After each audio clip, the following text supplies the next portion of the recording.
पूजा पाठ भी करते हैं हम अपने घर में, लेकिन कुछ भी नहीं होता। उसमें चाहिए आपको 11 रुपए। पीले चावल चाहिए आपको, 2 लौंग चाहिए फूल वाले।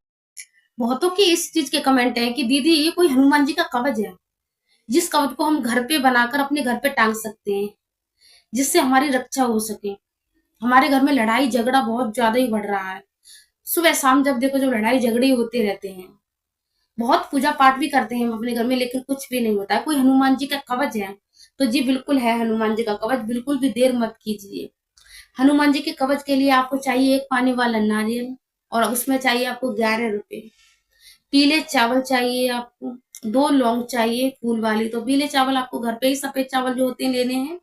थोड़ा सा हल्दी गेरना है उसमें, और कागज पे उसे थोड़ा सा पानी गेर के, अगर जल है तो जल गेर लीजिए, नहीं तो नॉर्मल पानी गेर लीजिए। हल्का हल्दी गेर कर पंखे के नीचे कागज पे रख दीजिए, वो सूख जाएगा, वो पीला चावल हो जाएगा। तो पीले चावल चाहिए, पानी वाला नारियल चाहिए, 11 रुपए चाहिए, 2 लौंग का जोड़ा चाहिए। काला कपड़ा चाहिए, 2.25 मीटर, 2.25, पूरा 2.25 मीटर चाहिए। 2.25 मीटर में आपको उसको रखना है, सारी चीजों को। और सारी चीजों को रखने के बाद पूजा घर में रखना है, जहां आप पूजा करते हैं हनुमान जी की।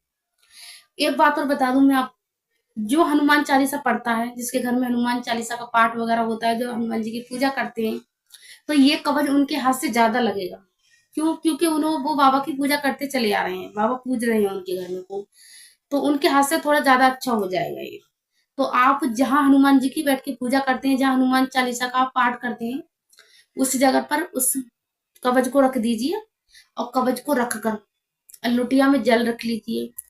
21 पाठ बजरंग बाढ़ के करने हैं। 21 पाठ बजरंग बाढ़ के करने के बाद आपको उसमें फूंक मारना है, उसमें कवच में, और जो जल है उसमें फूंक मारना है आपको। फूंक मारने के बाद उस जल को लेकर पूरे घर में छींटे मारने। 21 पाठ उसी जगह पर बैठ के करने हैं। सरसों के तेल का दीपक जलाना है आपको, देसी घी का नहीं जलाना है, सरसों के तेल का ही जलाना है। और उस कवच को वहीं रखना है।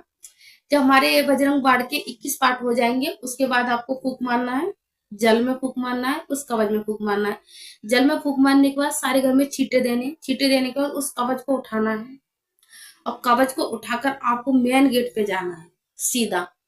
बाहर मेन गेट पे खड़े होकर पंचमुखी हनुमान जी का ध्यान लगाना है, पंचमुखी का।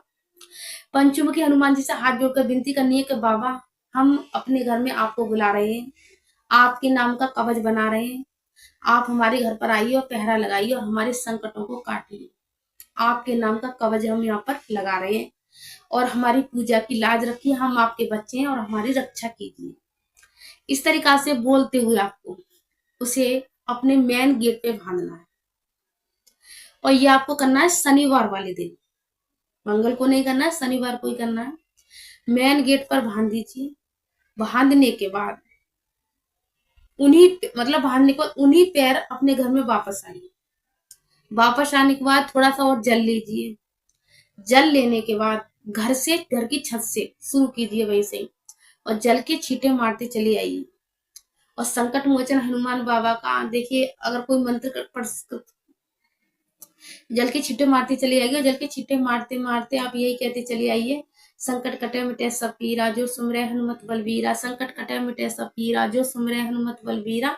संकट कटे मिटे सब पीरा, जो सुमरे हनुमत बलबीरा। इस तरीका से कहते कहते पूरे घर में छींटे मारते मारते उस मेन गेट पर आ जाइए, जहां हनुमान जी का कवच टांगा है आपने। वहां आकर उसे समाप्त कर दीजिए, उसे जल को उसी चौखट पर जल को डाल दीजिए। अब आपका हनुमान जी का कवच बनके तैयार हो चुका है, और बाबा की पहरा आपके दरवाजे पे चालू हो चुका है। अगर आप चाहते हैं ये कवच बहुत तेजी से काम करे और जल्दी से खंडित ना हो, तो अपने घर में अंडा, मांसाहारी वगैरह, दारू वगैरह, इन चीजों का परहेज रखना। ऐसी चीज आपके घर में बिल्कुल नहीं आए तो देखना, संकट मोचन बाबा का पहरा सुबह शाम आपके दरवाजे पर रहेगा। हर बुरी नजर से आपके घर की रक्षा होगी। कोई संकट वगैरह आपके घर में प्रवेश बिल्कुल नहीं कर पाएगा। तो इसलिए आपको इन चीजों का खास करके ध्यान रखना है, क्योंकि हमारे संकट मोचन हनुमान बाबा इन चीजों से बहुत ज्यादा नफरत करते हैं। तो हम अपने भगवान के लिए इतना तो कर सकते हैं। जब हमारे भगवान हमारे लिए इतना करते हैं, तो हम उनके लिए इन चीजों का त्याग नहीं कर सकते? कर सकते हैं ना? तो इसलिए आपको इन चीजों का त्याग करना है, क्योंकि हमें अपने बाबा का घर पे बुलाकर पहरा करवाना है। तो आपको इस तरीका से हनुमान जी का कवच बनाना है और ध्यान रखना शनिवार को ही आपको करना है। अब बहुत लोग कमेंट में ये कहेंगे सुबह के शाम, तो आप इसको सुबह भी कर सकते हैं, शाम को भी कर सकते हैं, शनिवार वाले दिन। तो कमेंट में सभी को सीताराम जय बाबा की लिखना है, और जो बाबा का भक्त होगा वही लिखेगा, जो बाबा का भक्त नहीं होगा अपनी मुट्ठी बीच के चला जाएगा। तो मैं सबसे कहती हूँ सभी को सीताराम जय बाबा।